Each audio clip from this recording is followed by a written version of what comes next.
another big event which was held up in Queensland this year, so he's certainly a force to be reckoned with. He's currently number 40 in the world, and has been as high as 31.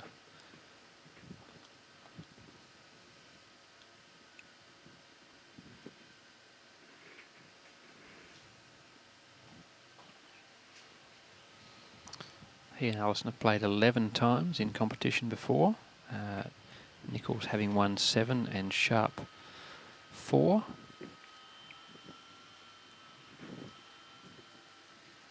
Not sure whether these stats are updated to include the last 2 days' play. No, they're not. So that stat will change slightly.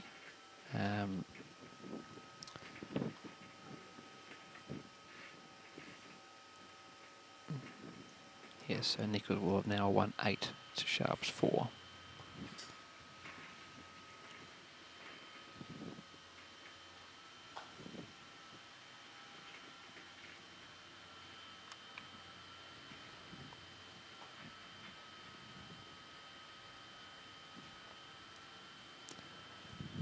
And that is very uncharacteristic and very unfortunate from Alison Sharp.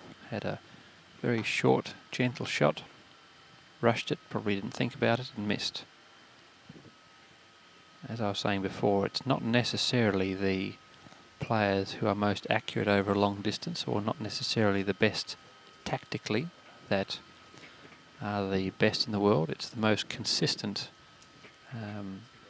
overall. So the ones that do the easy shots over and over and over again and never make a mistake are more likely in the long run to have better results than those who do the easy shots 95% of the time and do some difficult shots at a slightly higher rate. And it's the top players who can apply themselves mentally to every single shot, both easy and hard, in the same way, that win out in the long run. Now, of course, there are some people who apply themselves and they can't hit anything or don't have the skills, but it's a combination of the two. Amongst the top players, the ones that mentally focus for every shot are the best ranked players in the world.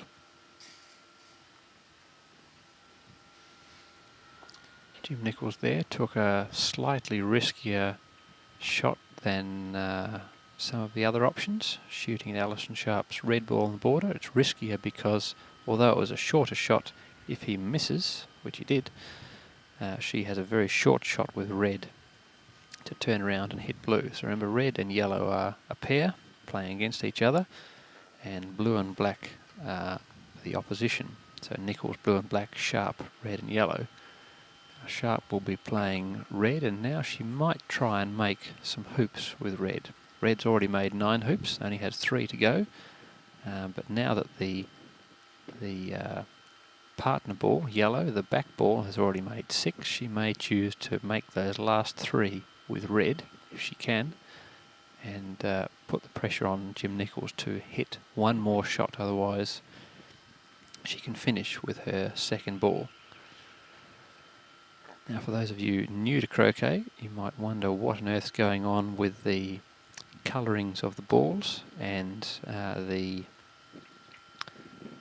pairings. So here at this tournament, we've only got 4 different coloured balls in play. Red and yellow always play as a pair. So one player plays the red and yellow and one player plays the blue and black. When a player walks onto the lawn, they can choose to strike with their mallet either of the 2 balls of their pair, so either red or yellow in Alison Sharp's case, but they must continue to only strike that ball for the rest of their turn. They cannot play red one shot and then switch to yellow the next. They have to wait until their turn has finished, either deliberately or accidentally, with the ball they're playing. Then the opponent can have a shot, and then they can once again come back on the lawn and choose which ball to start playing. So here it looks like Alison Sharp's just going to set up. So she's left black near a hoop with a yellow clip on it. So that is yellow's next hoop. Now red is her striker's ball, so she will probably just send red and yellow off into a corner somewhere. And encourage the opposition to take a long shot or a difficult shot and hopefully miss.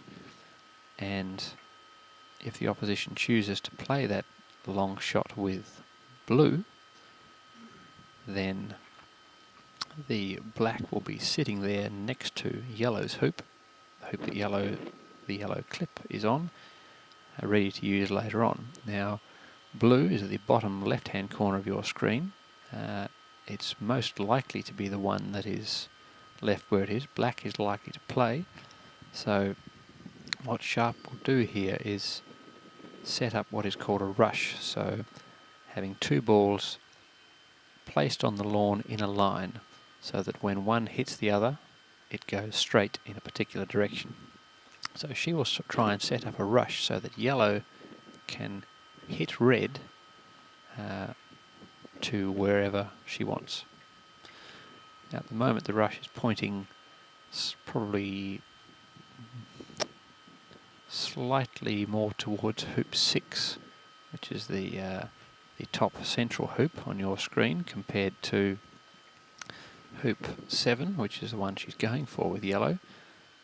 But we will see if it makes any difference to what Nichols does.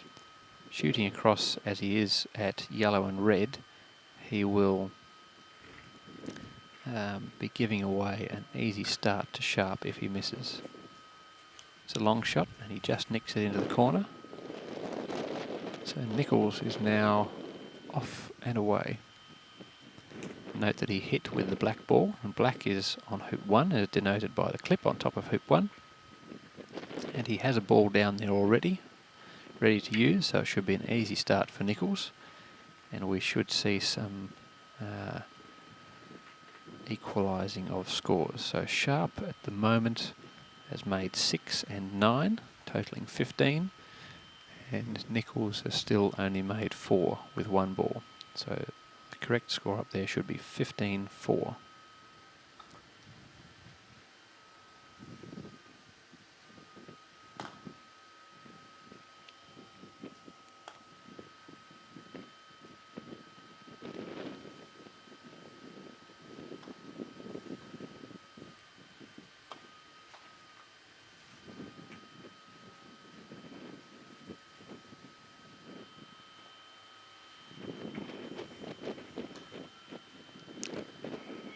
Up at the top of your screen you have Stephen Richards contemplating the mess that Trevor Bassett has left for him. Bassett, having mucked up hoop 6, failed to make the hoop with all the balls ahead of him. An easy break ahead. Has left Richards with, again, an easy start. Very often this happens. If you make a mistake, your opponent gets what you had. So if you were in control and had all the balls nearby, ready to hit and to use and to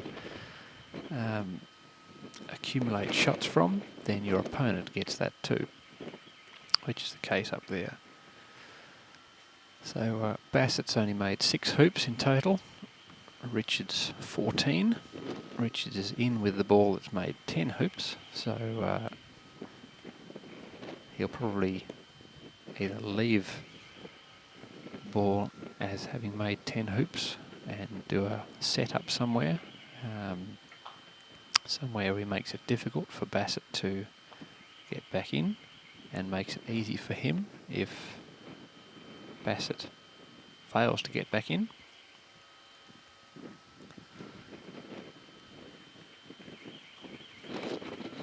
Nichols now has made hoop 1 and is catching up. So 15-5 is the score here in this game.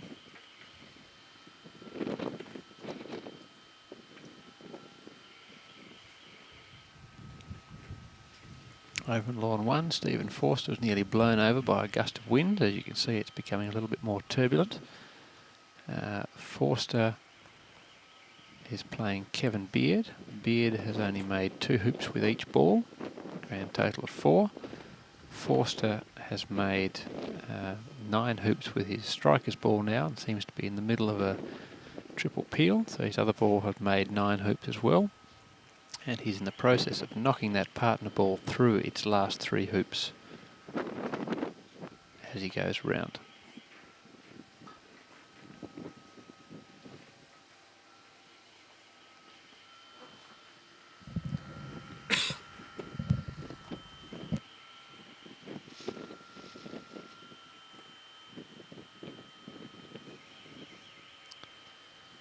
So apart from that little mistake of Alison Sharp's there before and one of Jim Nichols's quite a while back, it's a pretty textbook game, this one. Not much spectacular stuff going on, but it's still going to be a close one. At the end of this turn, Nichols should have caught up to roughly 15-13, which will make it a competitive game, assuming nothing goes wrong.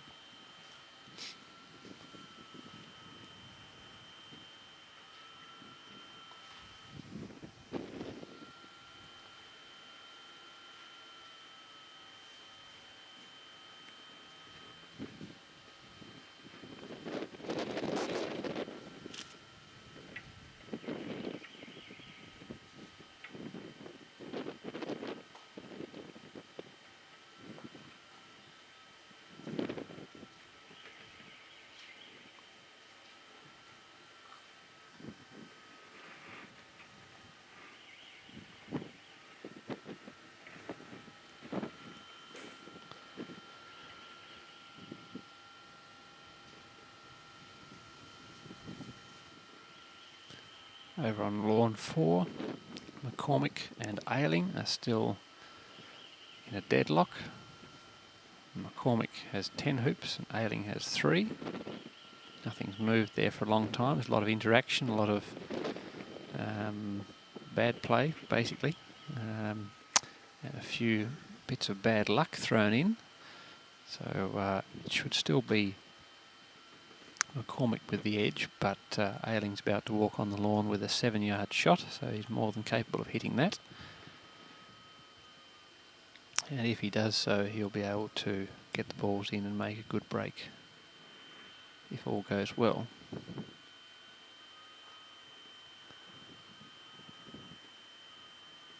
As you'll see at the back of your screen, we have Trevor Bassett contemplating the situation on lawn 3. So Stephen Richards has left Bassett's balls, which are black and blue, in the middle of the lawn, but with hoops between them. So he can't hit, or has a very, very slim chance of hitting each other, or hitting his own balls up there.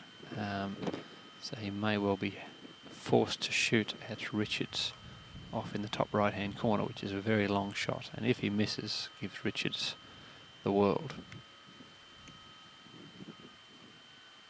Good to see Bassett wearing a bit of colour there. Once upon a time, not that long ago, it was all whites in croquet, which is wonderful for Wimbledon, but thankfully most of the other major tournaments around the world in any sport have allowed a bit of individuality, a bit of colour and a bit of flair. And croquet, so far, not too many people take up that option, but we're getting there. Strange to see Jim Nichols on screen now in whites. He's normally wearing something slightly more colourful, represent his enjoyment of life. But maybe he decided to be serious for a day where he was in contention for the victory. Unfortunately, having lost to Richards in the last round, that's put him out, so Forster has guaranteed the win in the President's 8s, in the first 8. And will take home the Eddie Hunt Trophy.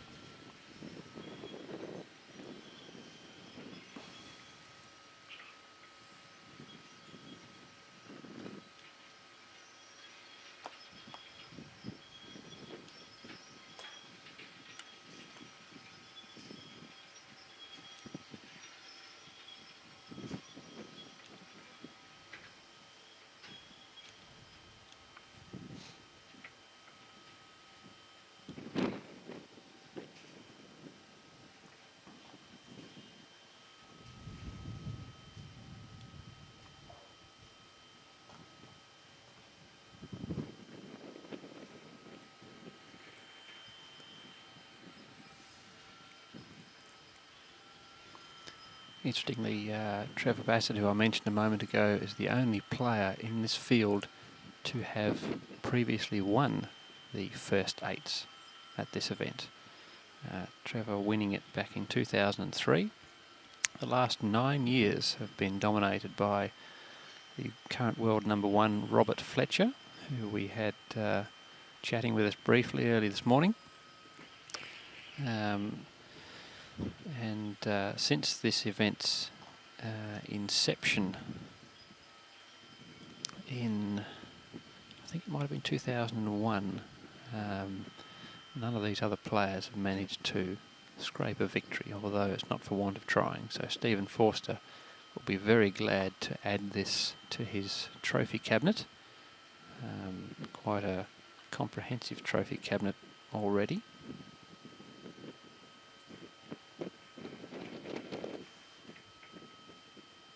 Stephen Forster having won the Australian Men's Championship back in 2009.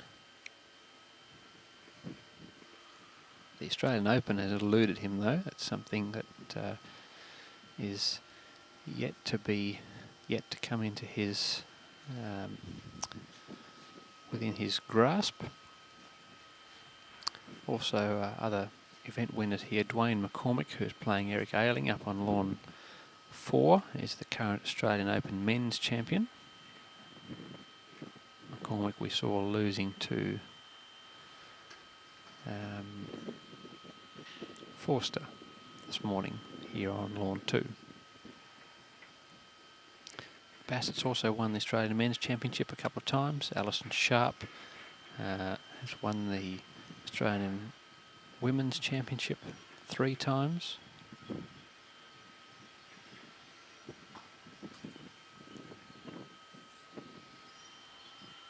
And both of those players, or in fact all of those players, have been members of winning interstate cup teams. Over on lawn 1, Stephen Forster has beaten Kevin Beard 26-4, which means Stephen Forster has had a fantastic tournament, having played 14 games and only lost 2 of them, which is a really impressive win given the calibre of the field. He lost 1 game to Kevin Beard in the first round and 1 game to Stephen Richards in round 2. The second place getter, the runner-up, will still be in contention, or is still in contention at the moment. It's between Stephen Richards from the ACT, who is the pair of feet at the back of your, top of your screen, top right of your screen, and Jim Nichols, who is the full body in the centre of the screen. So they're both on 9 wins each. Now there won't be a playoff for second place, even if they both end up with 9 wins or both end up with 10 wins, but they will get their name on an honour board somewhere, plastered all over the internet as somebody who didn't quite make it but got very, very close.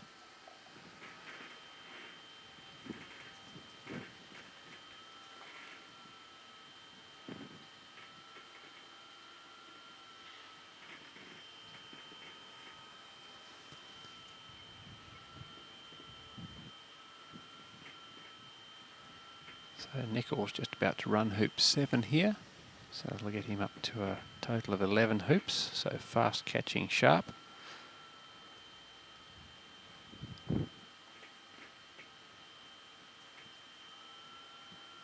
Now what he does with the balls now will give us some indication of what he's going to do with a leave, where he's going to leave the balls at the end of his turn, because he will deliberately stop after 9 hoops. He doesn't want to give away what's called a lift, so effectively a contact, which is effectively a free shot. So in croquet, normally you can play the balls from where they lie when you walk onto the lawn, or if the opponent has gone through certain particular hoops, you can get the extra option of not only playing them where they lie, but lifting either of your 2 balls and playing it from a certain part of 2 of the boundaries, so the south boundary, so from the bottom left corner of the lawn as you look at it to the central line on the south boundary, so bottom left to centre of bottom, and the corresponding boundary at the top of the lawn. So from the far boundary as you look at the screen, right in the middle to the top right hand corner, they can play from either of those two sections if they so choose. And if your opponent has made with their first ball to go through the 7th hoop, if it also goes through the 10th hoop in the same turn, the opponent, when they come on the lawn, can play the balls where they lie. They can take a lift to either of those sections I mentioned, or they can take what is called a contact, which means picking up either of their balls and placing it next to any other ball on the lawn as if they had already hit it. So it basically assumes that you have already hit a ball and you can start from there. So contact is something that's very rarely given. In Australia, at least, with the current rules we play under here, mainly because players prefer to make only 9 hoops as opposed to 10 or more, and give the opponent a long shot as opposed to giving them a free hit and gaining 2 or 3 hoops for themselves.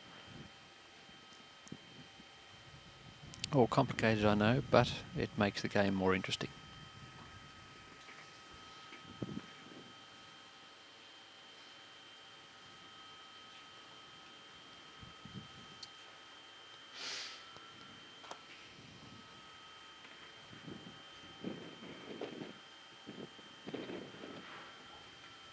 So Nichols just finishing off here,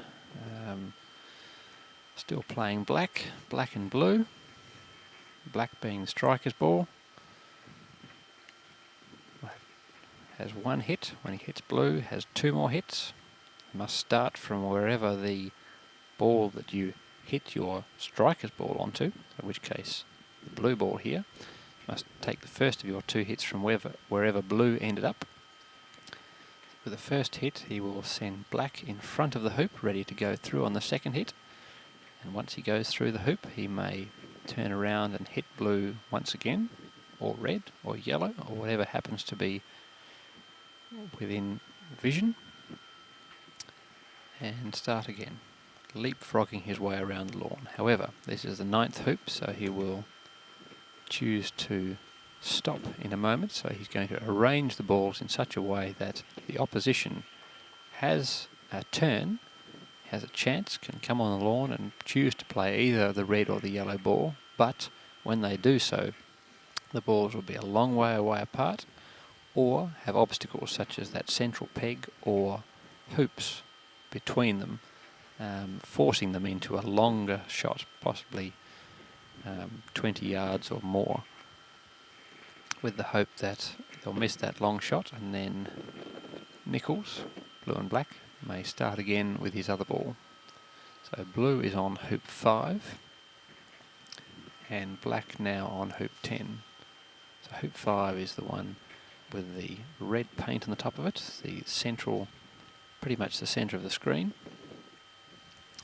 And Nichols came a cropper there earlier on in the day where he misread the hill. There is a very slight slope in front of that hoop, and on these fast lawns, or relatively fast lawns with firm ground and a bit of wind, that slight slope can seem like an absolute cliff face when you're approaching a hoop from anywhere over about a yard.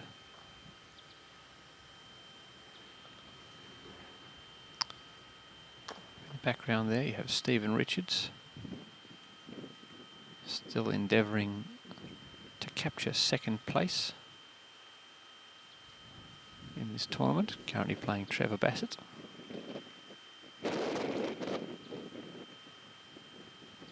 Stephen Richards will be the highest ranked player in the ACT and one of the top players in the New South Wales ACT region.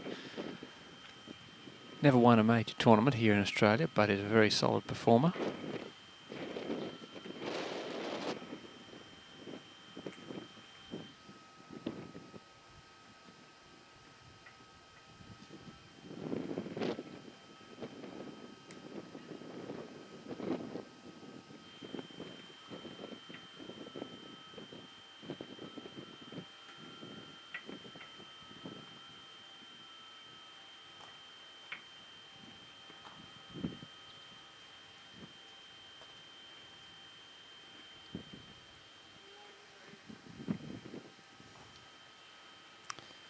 So Jim Nichols now setting his leave. Caught up at least a reasonable amount to Alison Sharp. Jim's now made 9 and 4, so a total of 13 hoops. Last one just hasn't been recorded on the screen yet. So Alison Sharp has made 15, so it's a very even competition or even game from that perspective. Alison Sharp being one of the top players, certainly top women players in Australia, if not the world.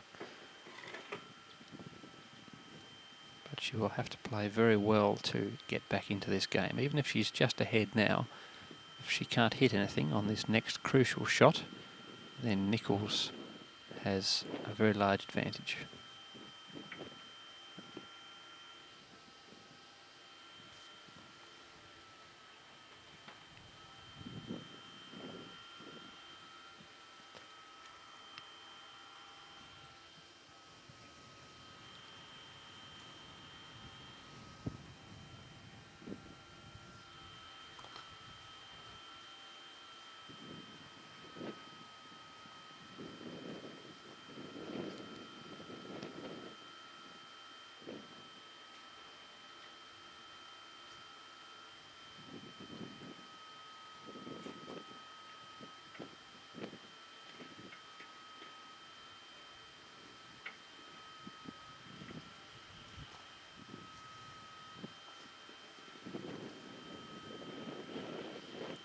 Nichols setting up as far away as he possibly can from red and yellow at the moment.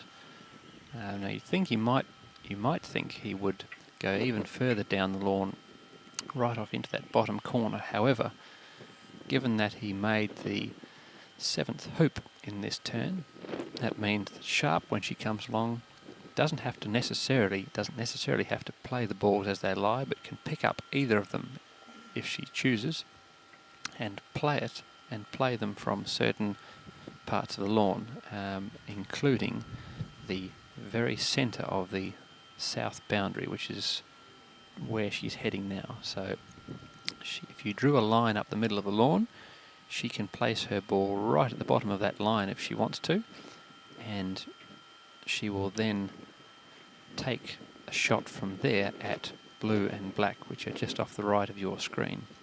So that's the shortest shot available, and if she hits one of those two balls,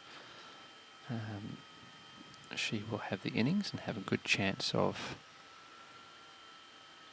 once again extending her lead.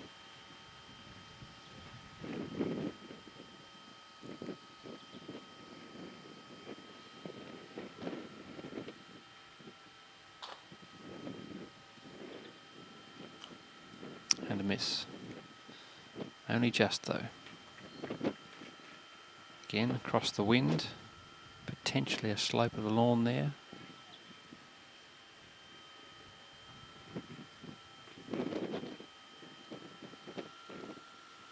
However, they're over to Nichols once again.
just go for gold break just quickly.